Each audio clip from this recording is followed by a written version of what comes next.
Nosso amado Paizinho que está nos céus, obrigado primeiramente, Senhor Deus, pela oportunidade que o Senhor nos concede de estarmos aqui novamente na tua santa casa, para ficarmos hoje, amanhã, sábado pela manhã, sábado à tarde, recebemos todas as informações do alto dos céus através do pastor sobre os nossos lares, sobre a nossa fidelidade, sobre o nosso compromisso para com a nossa família, para com o Senhor. Pedimos uma bênção toda especial nessa programação, que seja feita inteiramente para a tua honra e tua glória. Amém. Abençoe a cada lar aqui representado, que cada lar que possa ser um pedacinho do céu aqui nessa terra até a volta de Jesus Cristo. Amém. Que o teu santo e bom Espírito possa estar conosco, habitando em nosso coração, fazendo nossa vida o lar do Senhor Jesus Cristo. Amém. Em nome de Jesus nós oramos hoje e sempre. Amém. Amém.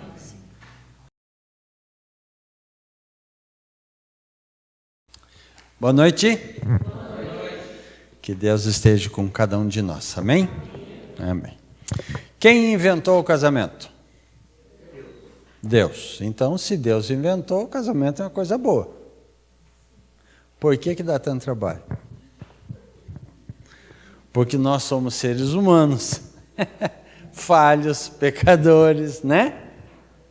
Imagine se não houvesse pecado, não houvesse egoísmo, não houvesse nada de coisa ruim, seria muito bom, né?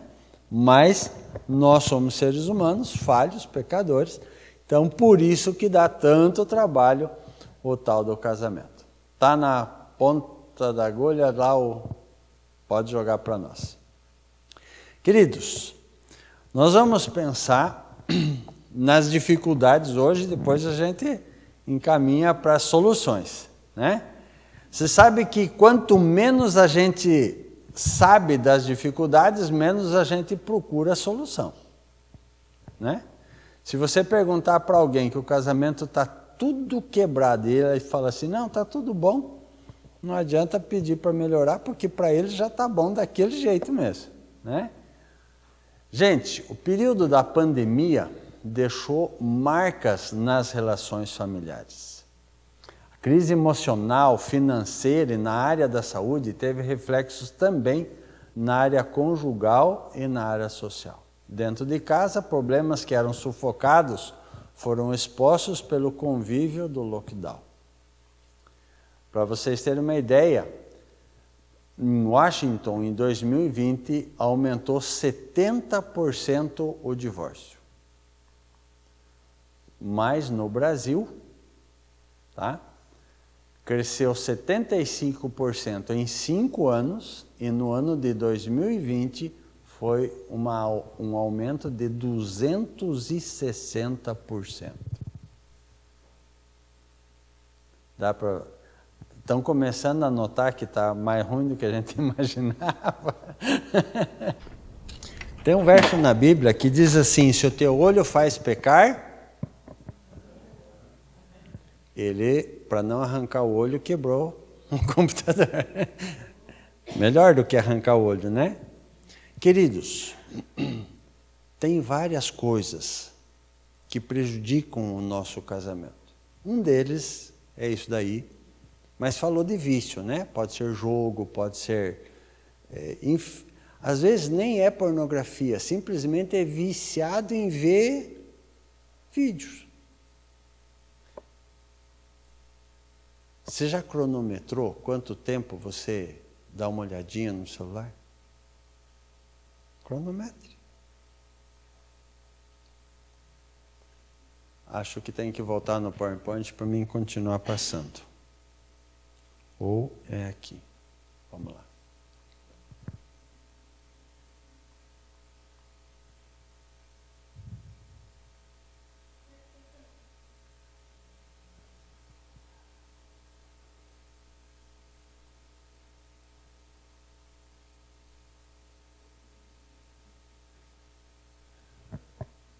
O casamento apenas amplia aquilo que você é. Olha que frase de efeito. Pornografia, vídeos, conversas secretas, né? Como manter uma família forte e saudável em meio a uma crise a qual nós vivemos? E aqui tem a solução. Se na família está Jesus, é feliz. Lembra dessa musiquinha? Né? Se com a mamãe está Jesus, é feliz o lar. Se com o papai está Jesus, é feliz o lar. Se com os filhos está Jesus, é feliz o lar. Nós precisamos saber que é o único remédio. É o único remédio. Ellen White afirmou: se o orgulho, o egoísmo fossem colocados de lado, 5 minutos bastariam para remover a maioria das dificuldades. Orgulho e o egoísmo. Eu quero do meu jeito. Eu quero o que eu quero, né? E o orgulho foi o que tirou Satanás do céu. Se há problemas com Cristo, há solução, desde que haja disposição, boa vontade, humildade e desejo sincero de colocar as coisas em seus devidos lugares. Podemos buscar a felicidade e a estabilidade familiar através do dinheiro, de posições, de títulos ou status. Mas a felicidade plena só pode ser encontrada em Jesus. O remédio para melhorar nosso relacionamento familiar, companheirismo com Jesus, que só é possível onde há oração e leitura da Bíblia de forma individual e familiar. Leitura da Bíblia individual e familiar. Por isso que na igreja foi estabelecido a lição da escola sabatina. A lição da escola sabatina não é nada mais do que um roteiro para a gente estudar a Bíblia todo dia. Todo dia. Fora a lição da escola sabatina, reavivados por sua palavra. Foi criado para a gente ter o hábito de ler pelo menos um capítulo da Bíblia por dia. Antigamente se falava em ano bíblico, lembram disso? Está caindo da moda, né? Por quê? Porque o ano bíblico, para você ler a Bíblia toda dentro de um ano, você tem que ler 3 capítulos por dia e 5 capítulos no final de semana, em média. Aí você consegue. Como o pessoal não estava lendo mais nada, falamos, pelo menos um, né? Quanto mais vezes a família se reúne para o jantar, menor o risco de uso de drogas dentro de casa. Isso foi escrito na revista Veja. Vejam bem, só jantar junto já faz diferença. A Bíblia promove pelo menos 3 tipos de oração e culto. O culto individual, o culto familiar e o culto comunitário. Qual que é o culto comunitário? Na igreja. Familiar é com a família junto, o individual é você e Deus. Queridos, eu voltei para a casa da minha mãe, depois que tive um problema na minha família, e o meu horário de levantar era 6:30 da manhã. E era comum, 6:30 a mãe já está com as coisas para o café pronto, ela servia a mesa, mas antes da gente comer, a gente fazia o culto familiar. Uma madrugada, já era amanhecendo o dia, eu acordei um pouquinho antes do que o comum. A casa da mãe era com um carpezinho, e eu levantei descalço e eu percebi a luz da sala acesa. E fui pé por pé para ver quem estava na sala. Quem que vocês acham que estava na sala? A minha mãe, fazendo o culto dela. E eu cheguei, fiquei assim, ela percebeu e falou, filho, já estou terminando o meu culto, só um minutinho, nós já fazemos o nosso. Ali eu percebi. O que acontece na família que precisa levar Jesus para os filhos? Primeiro precisa ter Jesus. Queridos, como é difícil, e agora eu vou falar para nós pais, né? Nós termos um momento individual antes de fazer o culto com a família. A gente tira tempo para muita coisa, mas quando a gente pensa em culto individual, aquele verso que a gente sabe de cor, mas precisa viver o verso, buscar e em primeiro lugar o seu reino e a sua justiça, e depois as outras coisas vão ser acrescentadas. É algo para a gente parar e analisar. Ezequiel 36, verso 26 e 27 diz assim: e vos darei um coração novo e porei dentro de vós um espírito novo. Tirarei o coração de pedra e darei um coração de carne. Porei dentro de vós o meu espírito e fareis que andeis nos meus estatutos e guardeis os meus juízos e observeis. Quem que vai fazer a transformação dentro de nós? Deus. Só que a gente precisa tirar tempo para ficar com Ele. Eu trouxe aqui algumas coisas que atrapalham o nosso casamento. E eu vou começar com o que eu tenho mais dificuldade. Comunicação eficaz. Um dos maiores obstáculos em qualquer relacionamento é a falta de comunicação saudável. Muitas pessoas subestimam a importância de falar abertamente sobre sentimentos, expectativas e problemas. Quando a comunicação é precária, surgem mal-entendidos, ressentimentos e distanciamento. A comunicação permite que o casal compreenda as necessidades e desejos um do outro, evitando suposições erradas. Sem um diálogo constante, as pequenas irritações podem se transformar em conflitos maiores. Sinais de problema na comunicação. Silêncio prolongado depois de uma discussão. E quando a gente fala em discussão, na nossa mente é brigar. Não, gente, discutir é dialogar sobre um problema. Respeito precisa haver, e a gente vai falar isso um pouquinho mais para frente. Dificuldade em expressar sentimentos. Quando a comunicação está precária, se fala de fatos, mas não fala de sentimentos. Quando tem problema na comunicação, se evita conversas importantes. Começa a usar palavras agressivas, tom sarcástico, sentimento de não ser ouvido ou não ser compreendido. Esse é um problema sério. E no livro que nós vamos ganhar, tem um capítulo só sobre comunicação. E eu digo que eu tenho dificuldade, e tenho mesmo.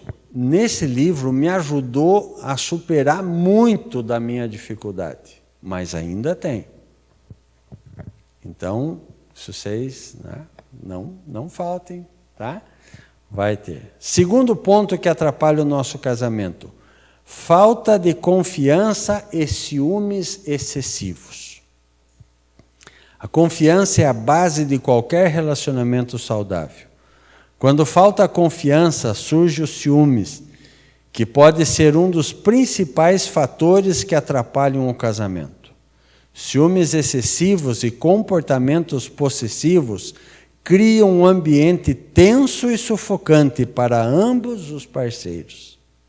Consequência: controle excessivo das atividades do companheiro, acusações infundadas, insegurança que gera brigas frequentes, distanciamento emocional e quebra da liberdade individual. Como fortalecer a confiança? Para fortalecer a confiança é essencial ser transparente, manter um diálogo aberto e respeitar a independência do outro. Além disso, é importante trabalhar a autoestima para evitar inseguranças que alimentem os ciúmes. Na prefeitura de Sete Quedas, a gente foi para conversar com o prefeito e tinha uma frase, uma placa na antessala, dizendo assim: a mentira empurra o problema para frente, a verdade deixa ele para trás. E não é assim. Quando a gente mente, o ditado é que a mentira tem perna curta, né? Quando a gente mente, mais cedo ou mais tarde, essa mentira vai ser descoberta que é mentira. E daí você vai ter que resolver o problema que a mentira simplesmente deixou para frente. Se você fala a verdade, o problema é na hora. Mas você resolve e o problema fica para trás. Terceiro ponto que atrapalha o nosso casamento: diferenças irreconciliáveis e falta de empatia. Todo casal tem diferenças, mas quando elas não são compreendidas e respeitadas, podem se tornar um problema sério. A falta de empatia, ou seja, a incapacidade de se colocar no lugar do outro, agrava essas divergências e dificulta o convívio harmonioso. Como as diferenças podem atrapalhar? Primeiro, forma de lidar com o dinheiro. Quando um é muito econômico, o outro é meio gastão. Dizer em Gastão, nosso falecido irmão Gastão de Campina Grande, ele disse que ele não podia ser tesoureiro. E perguntaram por quê? Falei, porque eu sou Gastão. Levava na brincadeira o nome dele. Visões diferentes sobre a educação dos filhos. Um fala não, o outro diz que pode. Um bate, o outro agrada. Estilo de vidas incompatíveis, prioridades contraditórias, conflitos ou culturais ou até religiosos. Praticar empatia ajuda os companheiros a valorizarem o ponto de vista do outro, abrindo espaço para soluções conjuntas e maior compreensão. Mostrar interesse genuíno pelos sentimentos e opiniões do parceiro fortalece os laços afetivos. Quarto ponto que atrapalha o casamento: rotina e falta de novidade. Quanto tempo faz que não faz alguma coisa diferente entre o casal? Pode ser um passeio, pode ser comer fora, dizer em comer fora, sábado à noite, né? Na pizzaria. Hobbies juntos, ou simplesmente, talvez até um piquenique, uma ida no parque, um sábado à tarde. Por que não? A intimidade e a conectividade emocional pode aumentar muito tendo uma novidade para o casal. Quinto ponto que atrapalha é problemas financeiros. E ontem a gente falou sobre finanças aqui, né? Vocês lembram as 3 partes para a gente dividir o nosso dinheiro? Vamos ajudar o Valdeci que não estava aqui ontem. Quais são as 3 partes? Deus e para os pobres. Então, uma parte, que pode ser 33%, pode ser um pouco menos, mas para Deus e para os pobres. Segundo,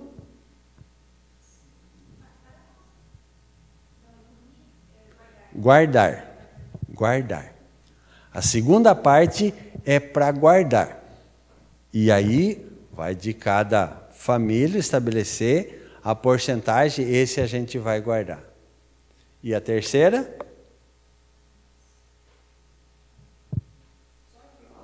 Para viver. Interessante que a gente tem que equilibrar, por quê? Se eu guardo muito, eu acabo não vivendo. Não curto o presente, eu só guardo. Se eu morrer antes de curtir esse que guardei, não valeu nada. Os filhos ainda brigam por isso, né? Se eu só viver e não guardar nada, eu vou chegar lá na aposentadoria, que está bem pertinho, sem nada. Vocês estão entendendo? Então, equilíbrio ajuda. Só que, assim, gente, eu sempre tive uma filosofia. Se tem dinheiro, minha família sabe que tem dinheiro e a gente pode gastar junto. Se não tem dinheiro, minha família sabe que não tem e todo mundo tem que ajudar a economizar. Porque tem família que o homem não conta quanto ganha e a mulher não conta quanto gasta. E daí dá problema. Por quê? Porque um quer enganar o outro e o outro quer enganar um. Vamos ser transparentes, vamos cuidar do dinheiro. E assim, queridos, às vezes é a mulher que sabe organizar o dinheiro mais que o homem. Deixa ela cuidar, não tem problema nenhum. Às vezes é o homem que sabe cuidar mais do dinheiro. Deixa ele cuidar, não tem problema nenhum. Só que, transparência. Os dois, embora um cuide, os dois têm que saber. Para organizar junto. Né? Que realmente isso é bastante importante. Gente, sexto ponto. Falta de respeito e atitudes negativas. Quais são as atitudes ou comportamentos que danificam o respeito no relacionamento? Interrupções frequentes durante a conversa. A pessoa está falando, o outro corta. Desmerecer a opinião do outro. Só a tua opinião é que é certa. Só a minha opinião é que vale. Ignorar os sentimentos e as necessidades do cônjuge. Ou fazer brincadeiras que machucam. Gritos e discussões agressivas. Gente, alguma solução aqui. Pratique a escuta ativa. Já ouviu falar isso? Como que você pratica a escuta ativa? Você repete parte da frase que a pessoa falou, confirmando se é aquilo mesmo. Entende? Eu entendi, é isso mesmo que você quis falar? Porque, queridos, comunicação é o que o outro entende, não é o que você fala. Sabia disso? O que eu falo, se você entender errado, eu não comuniquei nada. Comunicação é aquilo que o outro entendeu daquilo que eu falei. Então, se eu estou entendendo certo, eu posso perguntar, escuta, foi isso mesmo que você quis dizer? Isso é uma escuta ativa. Reconheça as qualidades do teu companheiro ou da tua companheira. Evite julgamentos e acusações. Perdoe e peça perdão quando isso for necessário. Sétimo problema no casamento. Problemas na intimidade. Fatores que influenciam a intimidade no casamento. Estresse, cansaço, problemas de saúde, divergências na libido, falta da comunicação sobre preferências, conflitos não resolvidos que geram ressentimento. Para melhorar a intimidade, é importante criar um ambiente de confiança e abertura para falar sobre seus desejos, suas dificuldades, valorizar o toque, gestos de carinho, buscar momentos dedicados ao casal que pode ajudar a reacender a chama da relação. Aqui fala também influência da família e amigos. Queridos, assim, eu só tive sogra boa, graças a Deus. Mas, no meu ministério, eu vi um casal se separar. E não é por maldade da sogra, mas a sogra não percebeu que o filho tinha crescido. O filho casou, estava morando no mesmo quintal, embora a casa separada, e a mãe ainda levantava cedo e batia na janela chamando ele que estava na hora de levantar para ir para o serviço. A gente dá risada, né? A gente dá risada.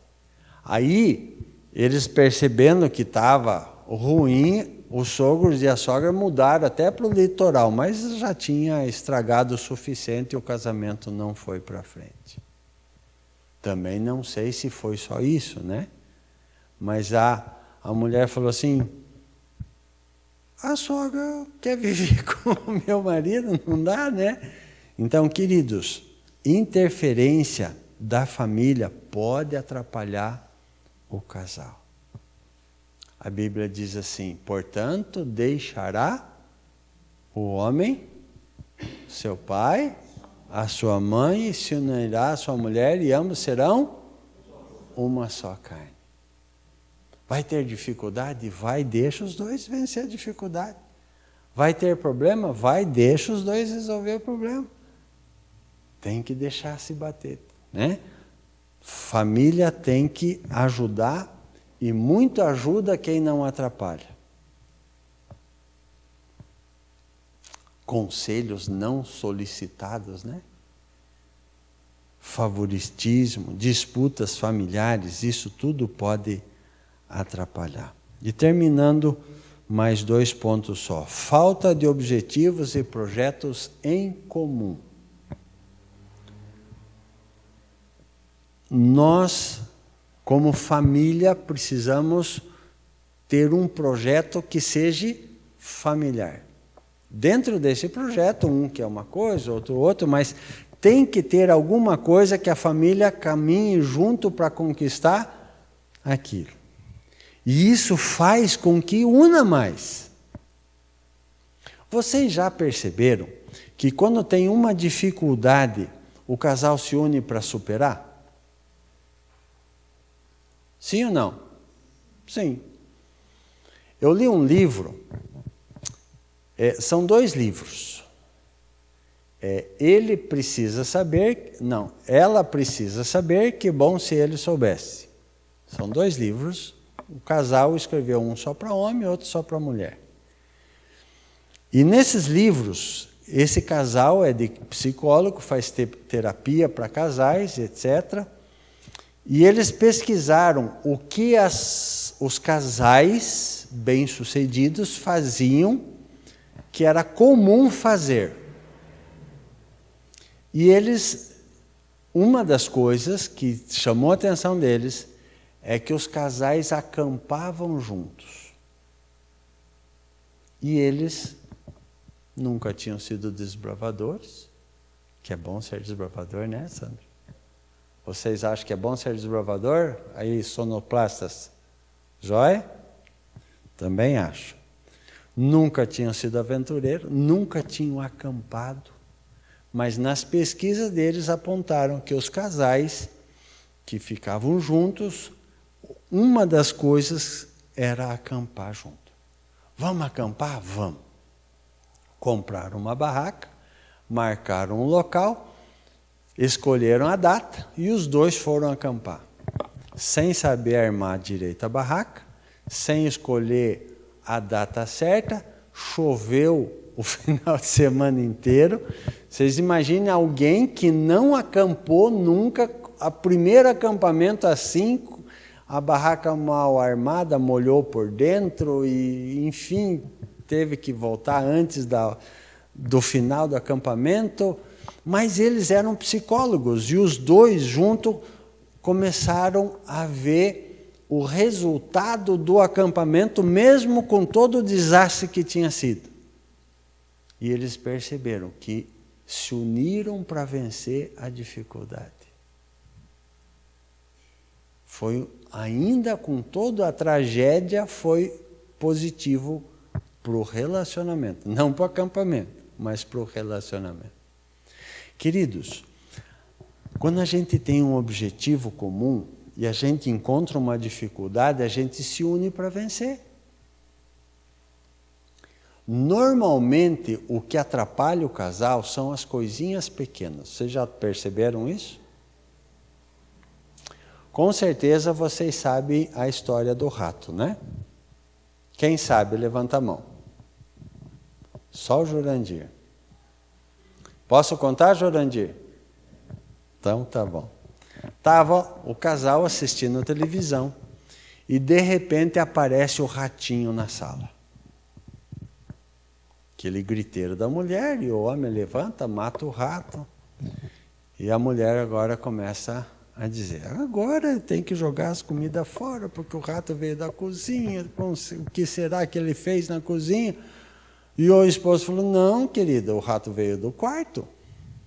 Não, veio da cozinha, veio do quarto, veio da cozinha, veio do quarto. Enfim, brigaram tão feio que ficaram uma semana sem se falar, porque um achava que o rato veio da cozinha e o outro achava que o rato veio do quarto. O homem, como sempre, é mais bonzinho que a mulher, né?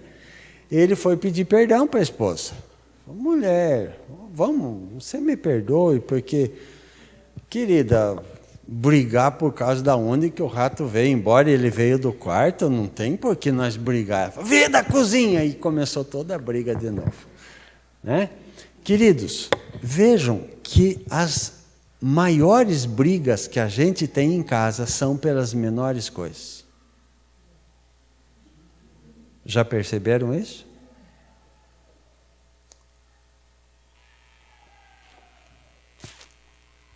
Apoio emocional, último tópico. Em momentos difíceis, o suporte emocional do parceiro é essencial para manter a estabilidade da relação. A ausência desse apoio pode gerar uma sensação de solidão e abandono, mesmo dentro do casamento. E eu termino com uma história verídica. Por motivos de segurança, eu vou falar só o nome da amante, tá bom? Só o nome da amante.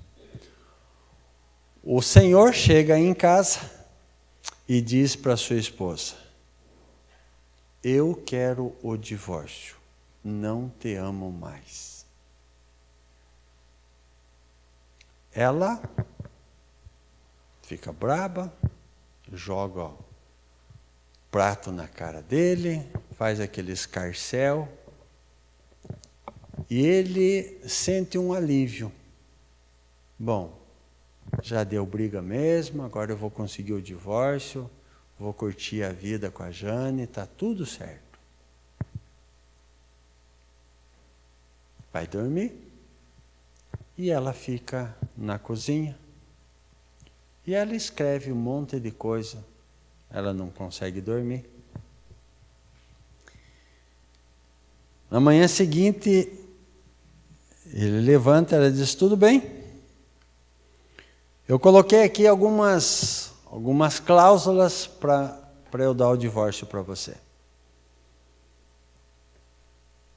E entre as cláusulas, uma dizia assim, o dia que você casou comigo, você entrou pela porta me carregando no colo. Então, já que você quer divorciar, eu quero 1 mês de prazo e todos os dias você vai me carregar no colo até a porta da casa. Para daí eu dar o divórcio. Ele dá risada. Pensa, que bobagem é essa, né? Mas, para dizer que não, ele teria muita complicação. Ele queria o divórcio, eu falei, tá bom, eu aceito. Tá tudo aceitado. Tudo que você pediu eu vou fazer. Primeiro dia, aquele desajeito, né? Quanto tempo sem encostar na mulher? Pega ela, meio desajeitado, vai até a porta da sala. E o filho viu aquela cena. Uma das coisas é 1 mês de prazo, porque era o mês de prova do filho e ela não queria atrapalhar o estudo do filho. Os dias vão passando e ele conta para Jane o que aconteceu e ela dá risada e pensa, o que essa tonta vai querer conseguir com isso? Mas tudo bem, 1 mês passa rápido, vamos tolerar. Um dia ele percebe que a sua esposa está experimentando uma roupa, experimentando outra. Ela tinha emagrecido muito e nenhuma roupa mais servia adequadamente para ela. E ele então, esperando ela se vestir para carregar ela, né? Ele fica pensando, nossa, minha esposa está sofrendo bastante. Mas, enfim, ela escolhe o vestido, ele carrega.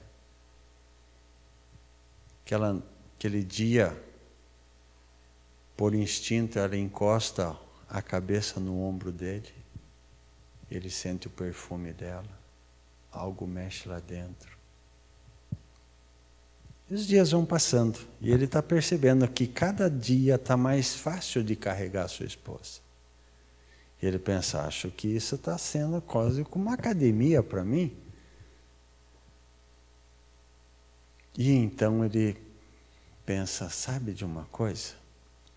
O casamento não tá tão ruim assim. É eu que parei de dar atenção para minha esposa. Eu vou trocar minha esposa que cuidou de mim por uma aventura. Sabe de uma coisa?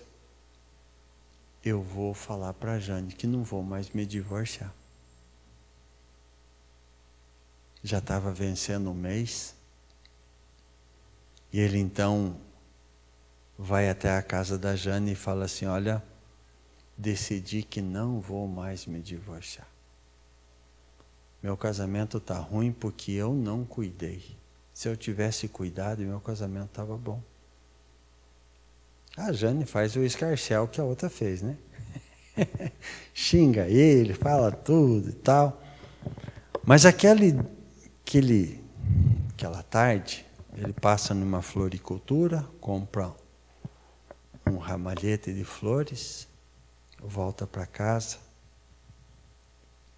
abre a casa e encontra a sua esposa deitada na cama. Mas não podia mais enxergar o ramalhete. Ela havia falecido. Acontece que o relacionamento deles estava tão ruim e ela recebeu o diagnóstico que ela estava com câncer terminal. E não contou nada para o esposo, porque o relacionamento deles estava muito ruim. E ela sabia que ela tinha pouco tempo de vida. Para poupar o filho de ver e passar pelo divórcio dos pais, ela pediu 30 dias de prazo. Mas foram menos de 30 dias para ele descobrir que o casamento não estava bom por falta de cuidado. Queridos, família é igual uma flor delicada. Precisa de cuidado. atenção. Nós precisamos pedir que Deus nos ajude a cuidar da nossa família, porque é Ele que inventou o casamento. Às vezes, a gente está chateado. E pense numa pessoa chateada, quanto é difícil dar a atenção que o outro merece. Não é assim? Agora pensa comigo. A gente toda noite não pede perdão para Deus pelas faltas? Pelo menos deveria pedir. Se nós temos a cara de pau de pedir perdão todo dia para Deus, que é santo, quem somos nós para não perdoar alguém que é falho igual a gente? Um dia o pastor Osni estava fazendo um programa para a família, para casais, e ele fez uma pergunta que eu não concordei com a resposta, mas hoje eu preciso concordar. Se dois brigarem, quem deve pedir perdão? O que está certo ou o que está errado? Por quê? Como esperar que quem está errado faça a coisa certa? Se você acha que está certo, vá lá e peça perdão. Ah, mas eu não erro. Peça perdão, só para solucionar o problema. Porque a coisa certa é resolver o problema. A coisa certa é resolver o problema. Difícil às vezes. Mas é o certo a fazer. O que é melhor? Ter paz ou ter razão? Ter paz. Então peça perdão. Não seja tão turrão ao ponto de perder o relacionamento, porque o rato veio do quarto. Não teme que veio da cozinha. Queridos, que Deus nos ajude. Que a nossa família seja realmente um pedacinho do céu. E que possamos ter a graça e o amor de Jesus em nosso coração. Amém?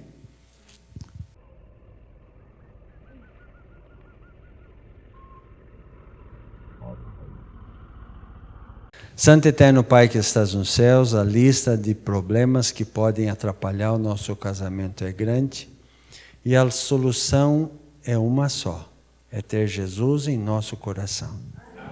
Por favor, nos ajude a te buscar cada dia.